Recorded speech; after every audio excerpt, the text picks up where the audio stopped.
The seeds of doubt. The international airport buzzed with life as people bustled from one corner to another, faces illuminated by phone screens and airport monitors. In the midst of this cacophony, General Isabel Mendes found a rare moment of calm in the dimly lit VIP lounge. She cradled a steaming cup of chamomile tea, inhaling the soothing aroma, a small respite before embarking on a journey fraught with purpose and challenge. Isabel's career had been a long and unyielding battle, with obstacles around every corner. As one of the few high-ranking female generals in the military, and the only black woman to achieve such a status in her unit, she had come face to face with prejudice, subtle and overt, on countless occasions. Her achievements in combat and her sharp strategic mind had paved her path, but they did not shield her from the biases that lingered, often just beneath the surface. As she sipped her tea, Isabel reflected on the journey that had led her here. She was en route to a crucial military summit in Brasilia, a gathering where her voice would represent not only her expertise, but her resilience. This wasn't just a summit, it was an arena, where her every word would be scrutinized, weighed, and challenged. She'd spent weeks preparing, knowing well that she'd have to be twice as good to receive half the respect. But this was familiar ground. Isabel was a fighter, not only in combat zones, but in the realms of prejudice and gendered discrimination. A young lieutenant approached her, eyes shining with admiration. "General Mendes, Mom," the young woman began, a tremor of awe in her voice. "I just wanted to say that you inspire so many of us. It's an honor just to see someone like you here." Isabel offered a warm, encouraging smile. "Thank you, Lieutenant. That means a lot. The journey isn't easy, but it's worth it. If you ever doubt your place, remember that you belong here." The lieutenant nodded, a mix of gratitude and determination flashing across her face. "Sometimes I feel like I'm fighting against everything, even my own doubts. Do you really think I can make it? Every time you put on that uniform, you're breaking barriers," Isabel replied with quiet strength. "Don't let anyone tell you otherwise. You belong here just as much as anyone else." As the lieutenant departed, Isabel felt a familiar surge of purpose, reminded of why she chose this path. She wanted to break barriers for herself and the ones who'd come after. But her reflections were interrupted by an announcement that her flight was now boarding. She gathered her belongings and moved with purpose toward the gate, her heart beating with both apprehension and resolve. The boarding gate was crowded with travelers and airport personnel, a familiar yet subtly tense scene. Isabel approached the counter, noticing a young gate agent eyeing her with a strange mixture of curiosity and condescension. He looked barely older than the lieutenant she had just spoken to, his uniform crisp, but his eyes calculating, as if searching for something out of place. "Ma'am, are you sure you're in the right line?" he asked, his voice teetering on arrogance. His gaze flicked to her military uniform, his eyes squinting at her insignia, as if questioning its validity. "Yes," Isabel replied, her voice unwavering, but her heart beating with that old, painful familiarity of being questioned. "This is the first-class boarding line. I belong here." The agent gave a dismissive nod, his expression not shifting an inch. He reluctantly waved her through, muttering something under his breath, loud enough for her to catch fragments about overcompensating and who let her in. The words burned, piercing her like a blade she'd long thought dulled by time and experience. Isabel clenched her hands around the handle of her suitcase, suppressing the anger simmering beneath her composed exterior. She took a deep breath, reminding herself that this moment was a reflection of his ignorance, not her worth. She was no stranger to such experiences, but each one left its mark, a scar on a spirit that had fought endlessly to rise above doubt and prejudice. As she settled into her first-class seat, she felt the weight of this latest slight linger. The man across the aisle cast her a quick, dismissive glance before returning his focus to his tablet. Despite the trappings of luxury around her, Isabel felt a familiar isolation, as though her very presence in this space was being questioned by those around her. The flight attendant approached, offering her a warm, practiced smile, but even her eyes flickered with a hint of surprise. Isabel nodded politely, not allowing herself to dwell on it.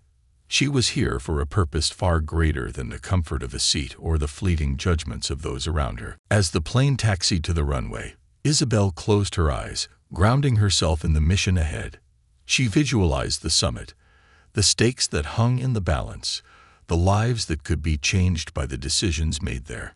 And as the plane lifted into the sky, she steeled herself for the battles yet to come. Encounter at 30,000 feet. As the plane leveled out at cruising altitude, Isabel glanced out the window, watching the clouds drift by in an endless sea of white. In the rare stillness of the cabin, she found a brief moment to reflect, closing her eyes and allowing herself to mentally prepare for the summit in Brasilia. Yet it was only a moment before she felt the presence of the man across the aisle once again. He shifted in his seat with an air of entitlement, casting frequent, disapproving glances her way. Isabel didn't have to guess what he was thinking. She had seen that look too many times before. It was the same contemptuous gaze she had encountered at various points in her career, usually accompanied by dismissive words and skepticism about her abilities. His graying hair and tailored suit hinted at his years of experience, but to Isabel, he was merely another individual convinced that people like her didn't belong in places like this. This time, however, he couldn't hide his disdain for long.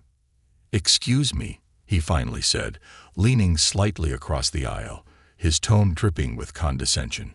"Are you traveling on business, or—" Isabel turned her head to meet his gaze, her face composed but her eyes steely. "Yes, I am." "And you?" she replied, keeping her tone measured. He chuckled, leaning back in his seat, folding his arms with a smug smile. "Just wondering. I don't often see military personnel traveling in first class. Must be quite an assignment if they've got you flying up here with the big boys." The insinuation was clear. He didn't see her as an equal or even worthy of being in this space. Isabel's jaw clenched, but she forced herself to respond calmly. "I'm General Isabel Mendes, attending a military summit in Brasilia. And I assure you, I'm quite accustomed to big assignments." The man's eyebrows raised, and for a brief moment, a flicker of surprise crossed his face. "A general, huh?" he said, as if the title itself seemed too large for her. "Well, that's something. Quite unusual. I'm just surprised they'd put a general of your kind on such an important assignment." Isabel's eyes narrowed. She felt the familiar sting of prejudice, but didn't want to give him the satisfaction of knowing his words affected her. "Yes," she replied with a smile that didn't reach her eyes. "Some people are still surprised to see women, especially black women, leading and succeeding in fields traditionally dominated by men. But I assure you, I am fully qualified to be here, perhaps even more qualified than some." Her retort left him momentarily speechless, but rather than backing down, he only hardened his expression, leaning forward. "Well, I hope you understand what's at stake. These summits aren't just for showing off badges and titles. We're here to make serious decisions." Isabel didn't flinch. "And I assure you, sir, I'm well aware of what's at stake," she replied, her tone unwavering. "And those badges and titles, they were earned, every single one." The man rolled his eyes, a faint smirk playing at the edges of his lips. He shook his head as though amused by her defiance. "Well, just remember, some of us have been doing this a long time. You'd be wise to listen to those with experience." Isabel took a slow, deliberate breath, letting his words roll off her like water. She had no intention of getting into a public argument or proving herself to someone who'd already made up his mind about her. Yet the old wounds stirred, and she felt the anger bubbling beneath her calm exterior. This was the battle she hadn't anticipated facing today. The rest of the cabin bustled around them, oblivious to the tension simmering between their seats. The flight attendants began serving drinks, and Isabel accepted a glass of water, feeling the coolness in her palm as she took a measured sip. As the attendant moved on, Isabel noticed the man glancing her way again, his eyes drifting to her insignia, and the medals pinned to her uniform. "Look," he said after a while, breaking the silence. His tone had softened, but the arrogance remained. "I'm just saying, you should understand how difficult it's going to be in that room. People will expect you to prove yourself, and they won't go easy on you. If you're not up for it, it's going to show. Just be careful not to bite off more than you can chew." Isabel's fingers tightened around her glass, but she kept her gaze fixed on him, refusing to let her anger show. "I've been facing challenges all my life," she said, "and I didn't get to where I am by expecting things to be easy. In that room, I'll be as ready as anyone, and I don't need advice on how to handle it." Her words seemed to surprise him, but he merely shrugged, giving a faint chuckle. "Well, good luck to you then. You'll need it." As he turned back to his tablet, Isabel took a deep breath, steadying herself.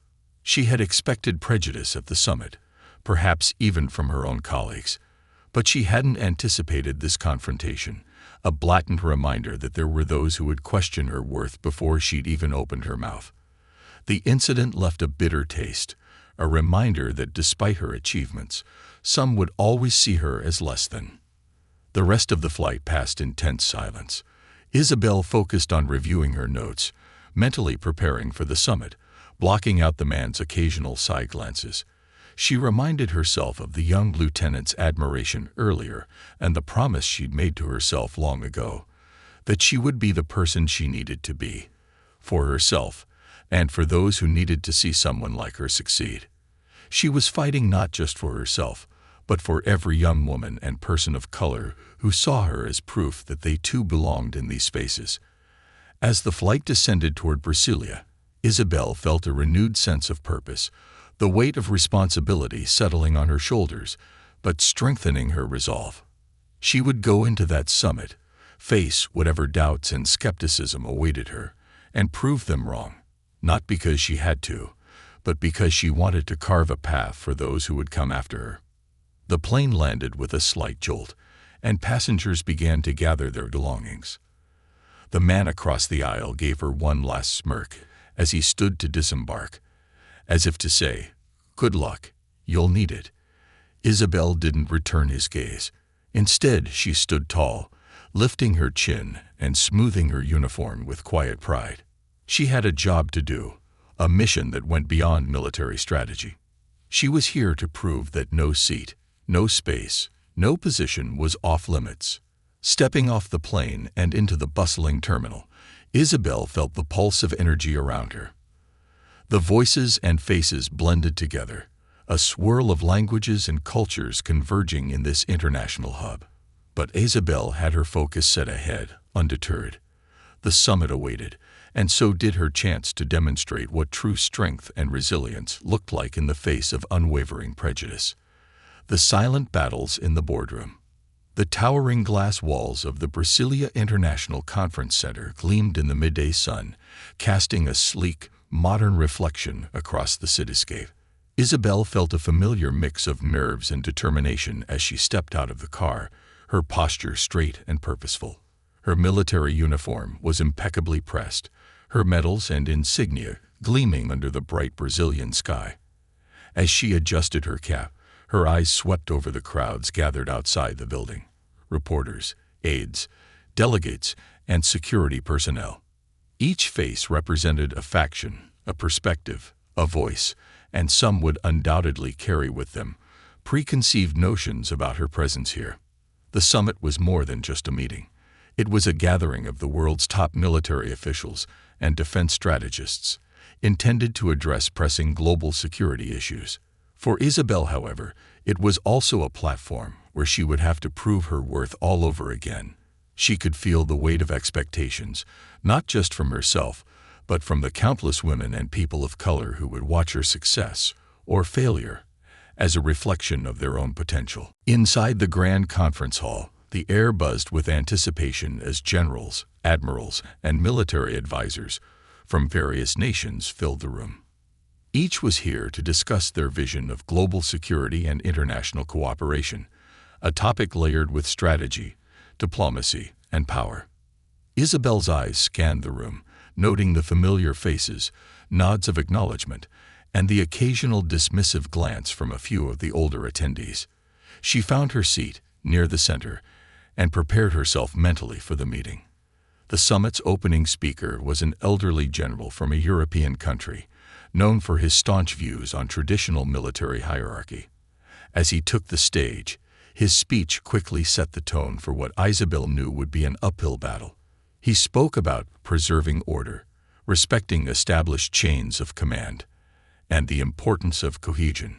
His emphasis on tradition seemed almost pointed, as though any deviation from the norm would invite disorder. Isabel noted the subtle digs, feeling the target on her back grow heavier with each word.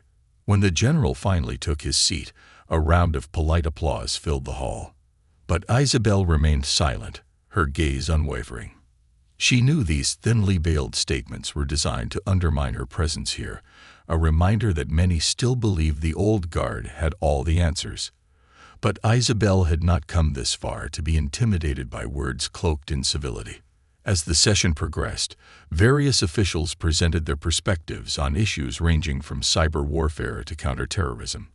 Isabel listened intently, jotting down notes, observing patterns in the room, the alliances, the subtle body language, the unspoken power dynamics. Despite the professionalism of the event, it was clear that biases lingered, particularly toward leaders like Isabel, who defied tradition in both rank and identity. Finally, it was Isabel's turn to speak. She stood, feeling the collective weight of eyes upon her, some curious, others skeptical. She adjusted the microphone, took a steadying breath, and began. "Ladies and gentlemen," she started, her voice strong and composed. "As a global community, we face challenges that require innovation, adaptability, and a willingness to embrace diverse perspectives. Security today is not solely about military might. It's about resilience, collaboration, and, most importantly, the courage to challenge old paradigms when they no longer serve us." A slight murmur rippled through the audience, and Isabel caught the familiar eyes of the man she'd encountered on the plane. He sat back with a barely concealed smirk, arms crossed, as if awaiting her to falter. She pressed on, her voice unwavering. "In my experience, challenges in security are less about the forces we bring to the table and more about the trust we build. And that trust begins with inclusivity, an acknowledgement that every voice, regardless of background or gender, has a right to be heard and respected." Another shift in the room's energy, a mix of support and discomfort. But Isabel didn't back down. She began detailing the work her unit had undertaken, using real data and tangible results to underscore her points. She spoke of strategies for community engagement in conflict zones, how local intelligence had often saved lives, and the need to prioritize humanitarian considerations alongside traditional security measures. As she concluded, there was a silence. Some faces looked thoughtful, others, like the man from the plane, appeared unmoved, but Isabel had made her case. She took her seat with quiet dignity, prepared to handle whatever criticisms or questions might follow.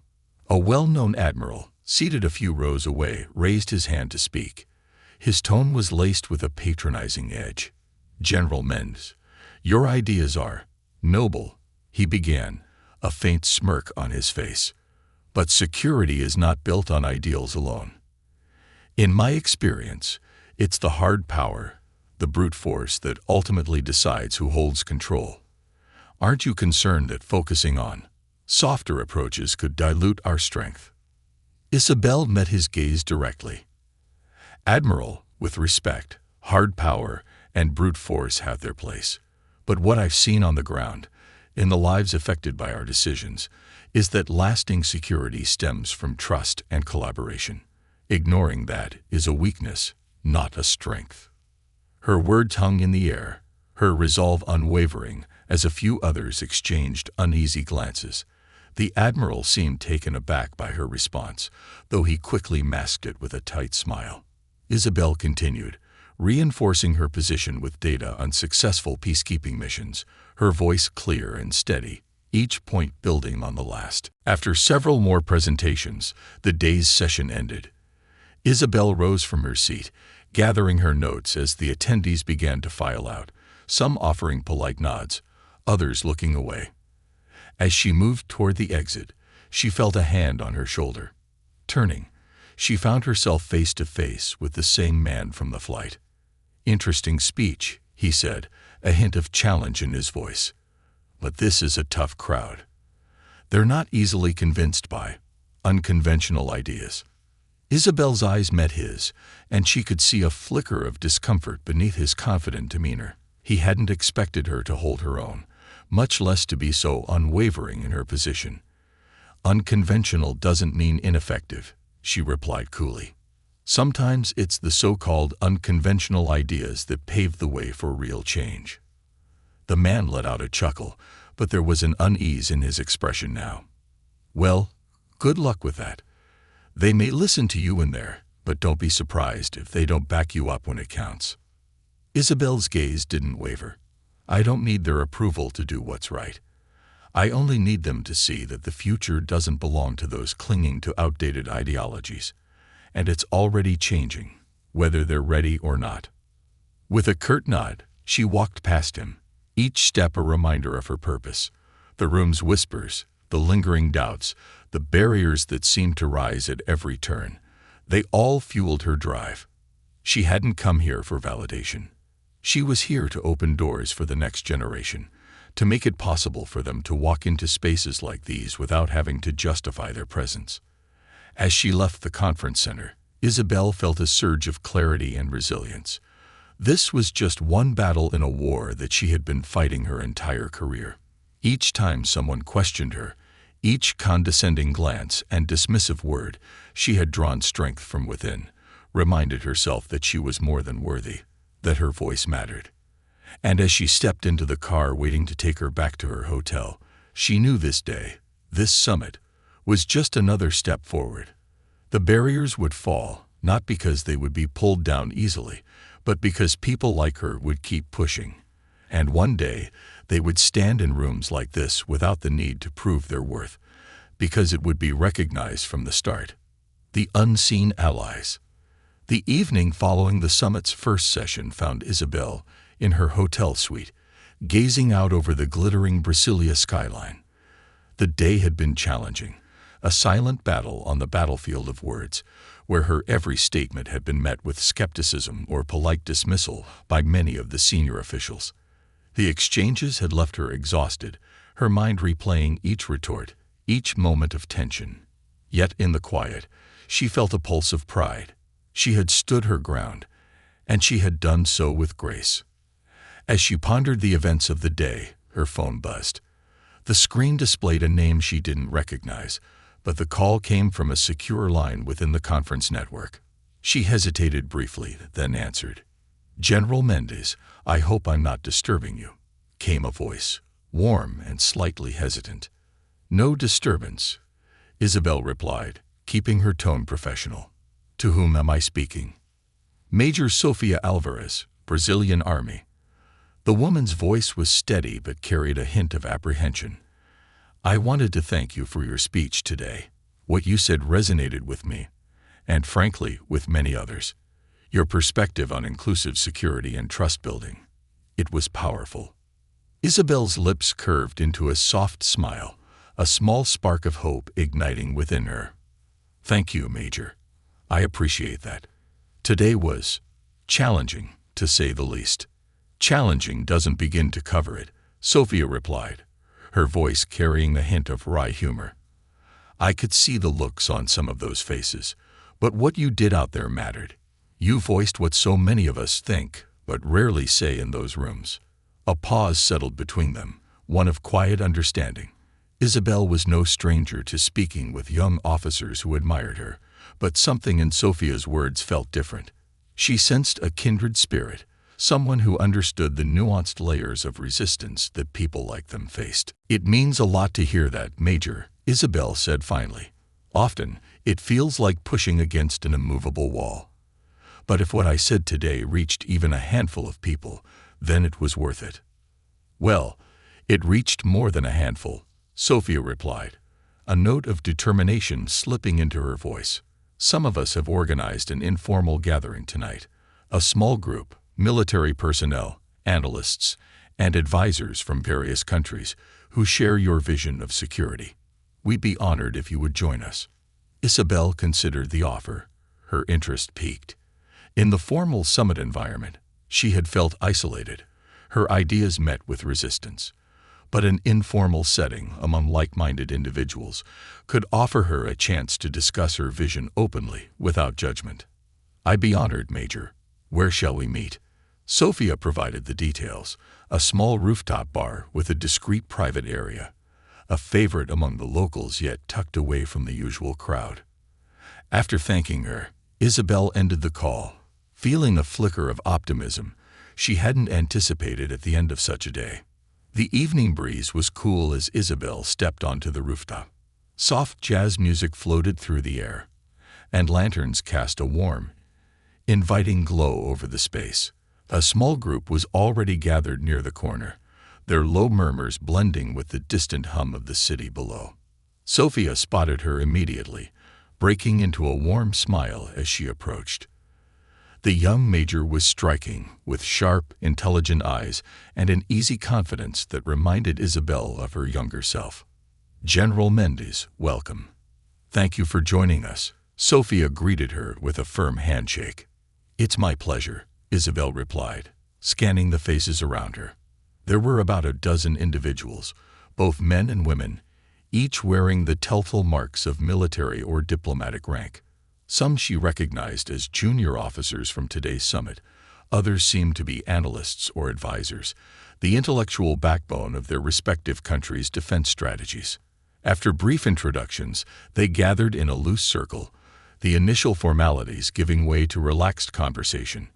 They spoke of their experiences, the challenges they faced in their roles, and the often unseen struggles of balancing innovation with tradition in military strategy.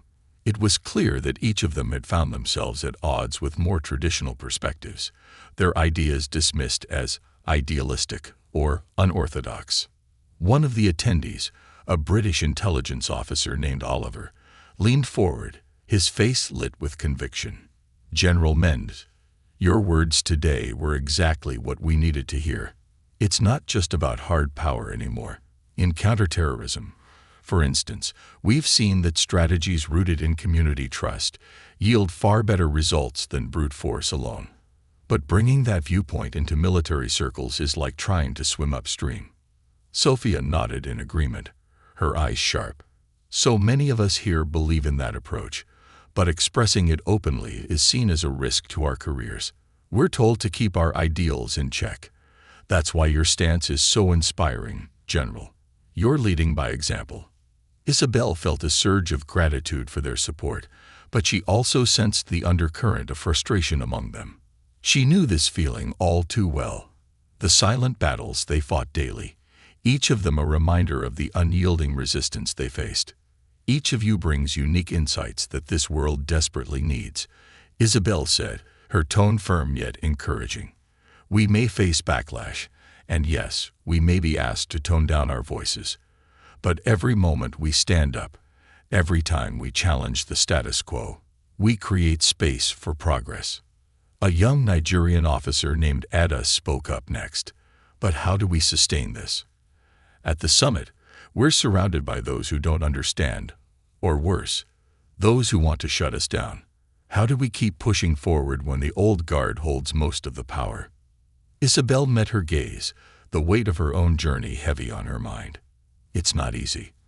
I won't pretend it is. But sustaining it means building networks like this, supporting each other. One voice alone can be silenced, but when we stand together, our strength multiplies. The real power lies in our unity. The group fell silent, each of them considering her words.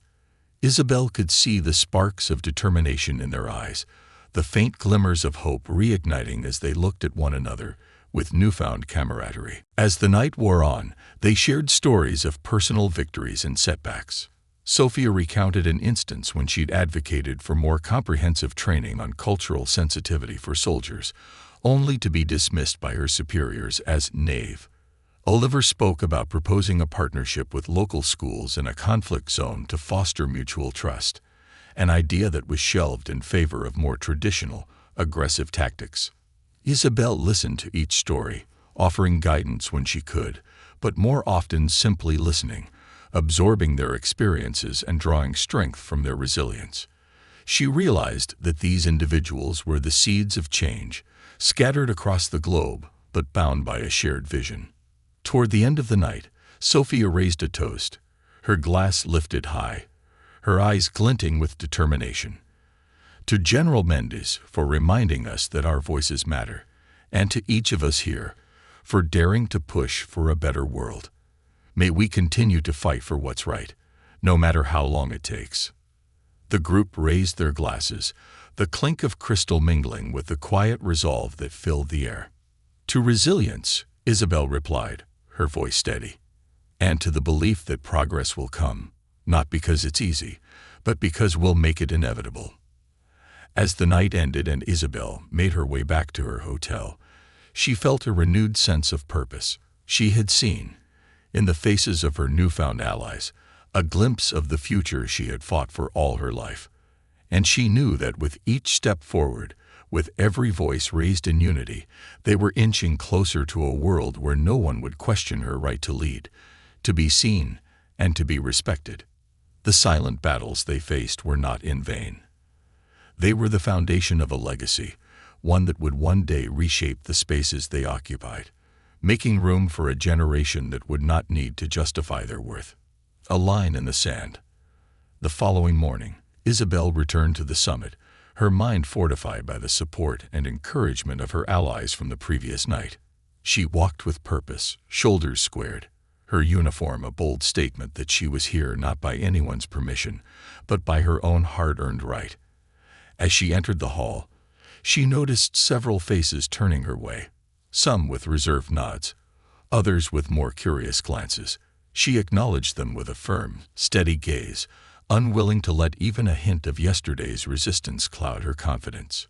The day's session began with a contentious topic: cooperative security measures across international borders. The discussions quickly escalated into a debate over the role of hard power versus soft power, with some officials advocating for a more aggressive approach to international relations, arguing that only force could guarantee security. Others, a quieter minority, pushed back, suggesting that such measures could erode alliances and foster long-term resentment. Isabel felt the tension in the room intensify. The divide was palpable, and as the debate carried on, it became clear that her voice would be crucial in steering the conversation. She sensed the weight of expectation from her allies, many of whom were in the room. This was her moment to make a stand, not just for herself, but for every person who believed in the necessity of inclusive, sustainable security measures. As the debate reached a fevered pitch, Isabel raised her hand, waiting for the chair to acknowledge her. The murmur of voices quieted, all eyes turning to her as she stood. She could feel the energy shift, some faces registering skepticism, others surprise. She took a breath and began, her tone measured but firm. "Ladies and gentlemen," she started, projecting her voice with the quiet authority that came naturally after years of command. "I appreciate the dedication and experience that each of you brings to this discussion. I also understand the impulse to rely on force as a means of maintaining order. But security, as we know, is not simply the absence of conflict. It is the presence of stability, trust, and respect." Her gaze swept across the room, noting the expressions of disbelief on some faces. But she continued, undeterred.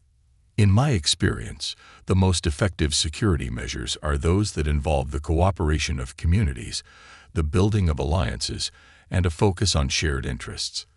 Force alone cannot create lasting peace. It cannot build bridges or repair the fractures that breed resentment. True security requires more than power. It requires a vision." She could feel the discomfort in the room, the resistance pressing against her words like an invisible force.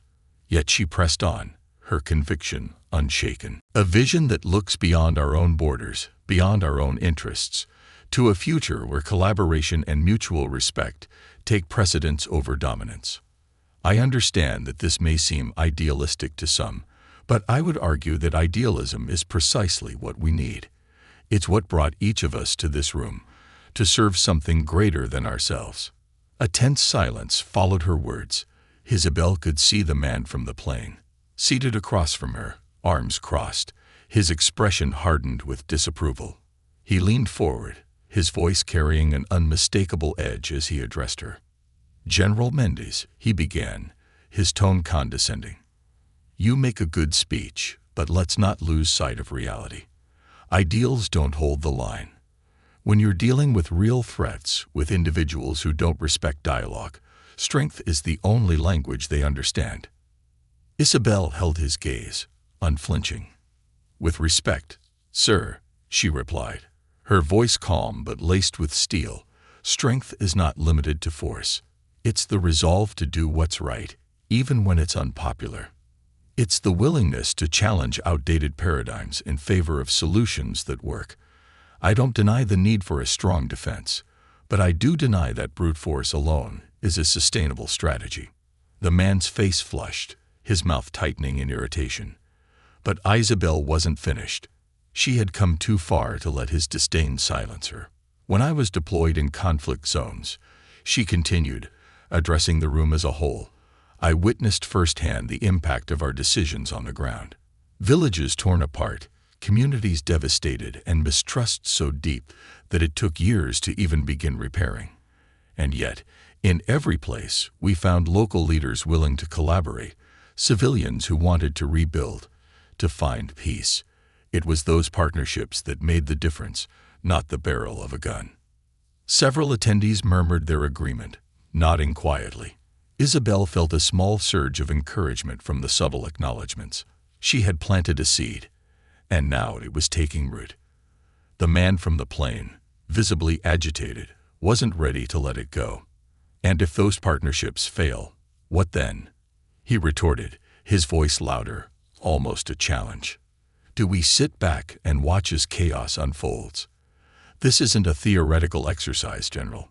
This is real life. And in real life, nice ideas don't always work." Isabel's gaze hardened. "And in real life, recklessness masquerading as strength doesn't work either," she replied, each word precise and deliberate. "Our role as leaders is not to make decisions out of fear, but out of wisdom. If we want to create lasting security, we must stop clinging to outdated methods that have failed time and again. That's not idealism. That's pragmatism." The man's face flushed an even deeper red, but before he could respond, a voice from across the room interjected. "She's right."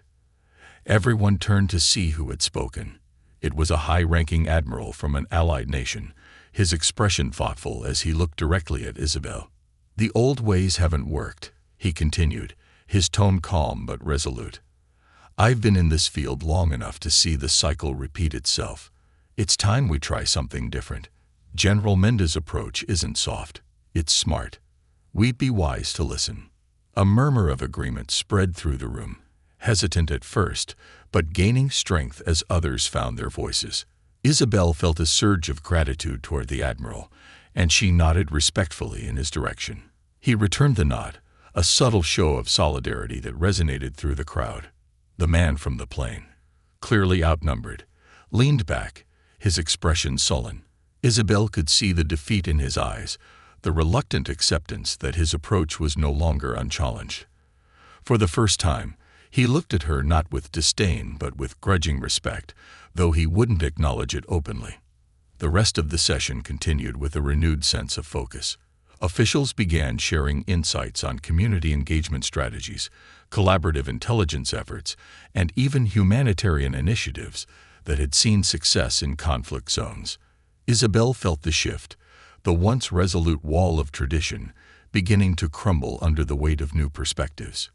When the session concluded, several attendees approached Isabel, expressing their support for her ideas, sharing their own experiences, and even asking for advice. She listened intently, grateful for the opportunity to connect, to reinforce the strength they'd found in one another's voices. As the crowd began to thin, she felt a presence beside her. Turning, She found herself face to face once more with the man from the plane. He studied her for a long moment, his eyes sharp but no longer hostile. "You've made your point, General," he said quietly, almost reluctantly. "I don't agree with all of it, but I can't deny you've made an impression. Not everyone has the nerve to stand up like that. Maybe there's more to this approach than I thought." Isabel nodded, her expression neutral. She didn't need his approval, but his concession was a small victory in itself. "Thank you," she replied simply, her voice steady. "I didn't come here to make enemies, but I also didn't come here to keep quiet." He gave a short, gruff nod before turning to leave, disappearing into the thinning crowd. Isabel watched him go, a feeling of satisfaction settling over her. She hadn't won him over entirely, but she had planted a seed of doubt. And sometimes that was enough. As she gathered her notes and headed toward the exit, she saw Major Sofia Alvarez waiting for her by the door, a proud smile on her face. "You did it," Sofia said, admiration clear in her voice. "I could feel the shift in that room. You're changing minds, General." Slowly but surely, Isabel allowed herself a smile, a real one. "Thank you, Major. But this is just the beginning. There's still a lot of work to be done." Sofia nodded, her expression resolute. "We're ready for it. And with leaders like you paving the way, maybe we have a real chance." As they walked out together, Isabel felt a renewed sense of purpose. She knew the road ahead would still be challenging, that resistance would persist, but she also knew she was no longer alone. She was part of a movement, a tide of change that would not be easily turned back. In that moment, she understood that this summit was more than just a meeting of military minds. It was a battleground of ideologies, a place where the seeds of a new era were being sown. And she, General Isabel Mendez, was at the heart of it. A legacy built on courage. The summit had ended, leaving a mix of exhilaration and exhaustion that settled heavily over Isabel's shoulders as she returned to her hotel room. She closed the door behind her, leaning against it for a moment, feeling the weight of the past few days. The intensity, the scrutiny, the resistance she had faced with every word she'd spoken. And yet, through it all, she had held her ground, unshaken. The meeting room echoes, the tense silences, the quiet support of allies like Sofia and Oliver, all played back in her mind. She knew the significance of what had happened here in Brasilia would extend beyond these walls, that the impact of her words and the support of those who had backed her vision would ripple outward, changing more than just a few opinions. It was the beginning of something bigger, something that might even redefine the course of global military collaboration. That evening, Isabel received a call from her commanding officer, General Langley, back at her base. She respected Langley, a seasoned leader who had always treated her with fairness and given her space to lead. Yet even he, at times, struggled to fully grasp the challenges she faced as a black woman in a predominantly white, male-dominated institution.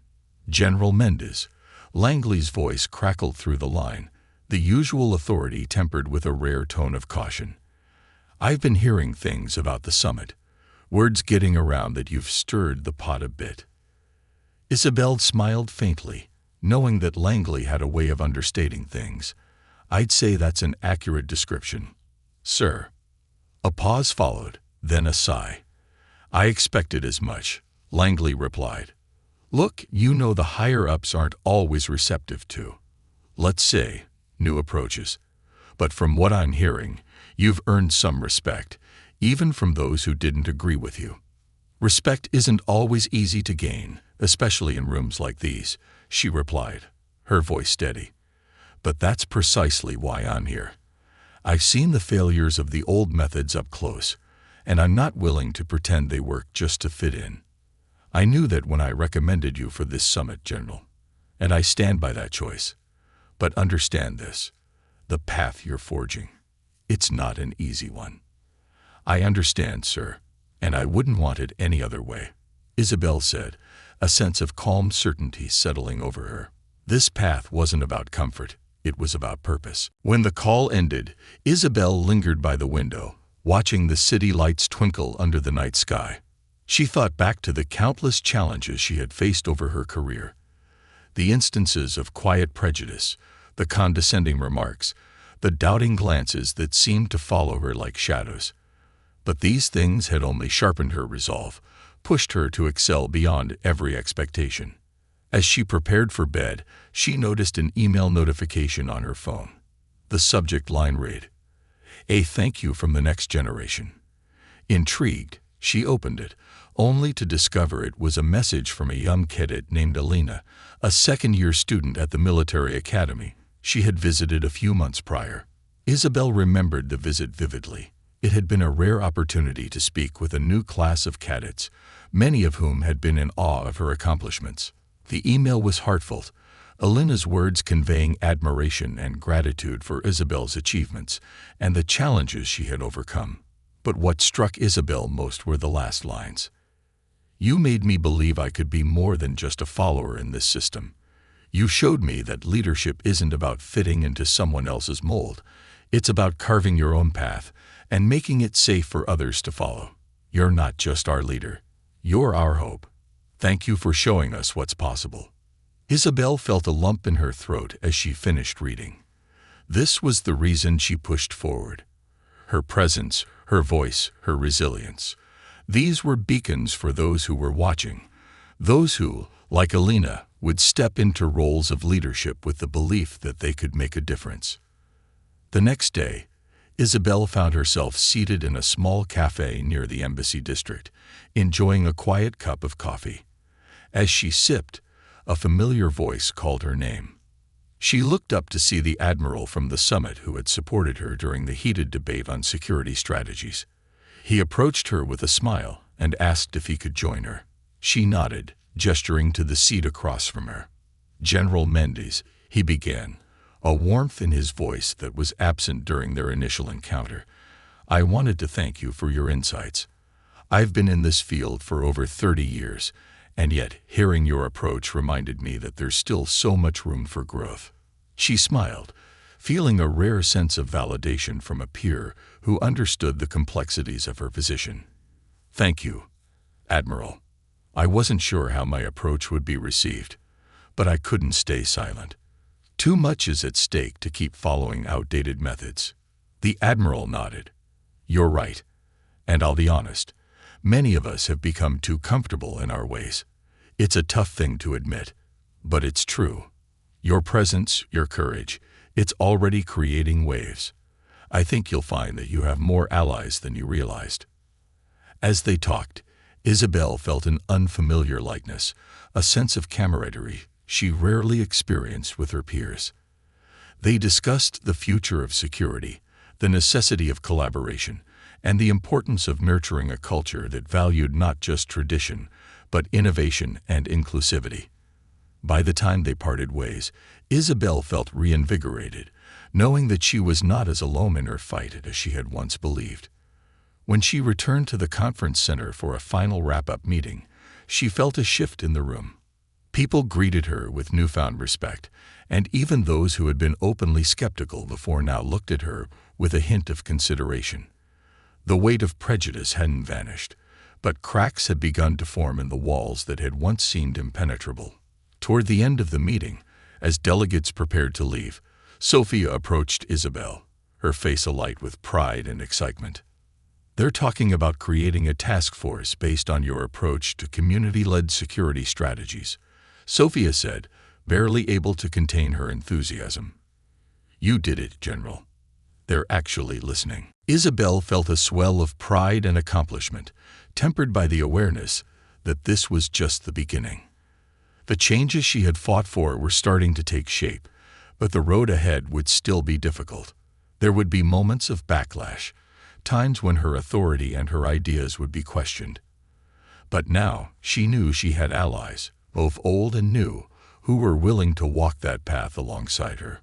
As she left the conference center for the last time, Isabel felt a deep sense of fulfillment. She had done more than survive this summit. She had left an indelible mark, not just on the policies and strategies discussed, but on the minds of those who had doubted her. And she had done so without compromising who she was or what she stood for. Back at the airport, as she waited for her flight, Isabel glanced around the lounge. She was no longer the anxious, solitary figure she had been just days earlier. The people around her were still mostly strangers, but their presence didn't intimidate her. She knew that, in her own way, she had changed the landscape.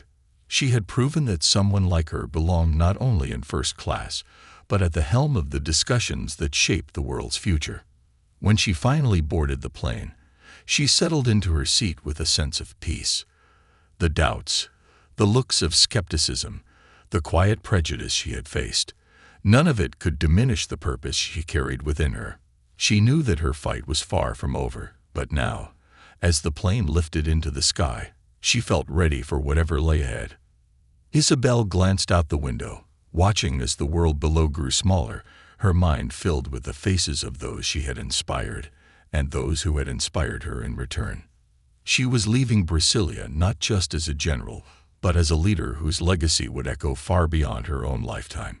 In her heart, she knew that one day others would stand in these same spaces, no longer needing to prove their worth, because she, and those who followed her, had already blazed the trail.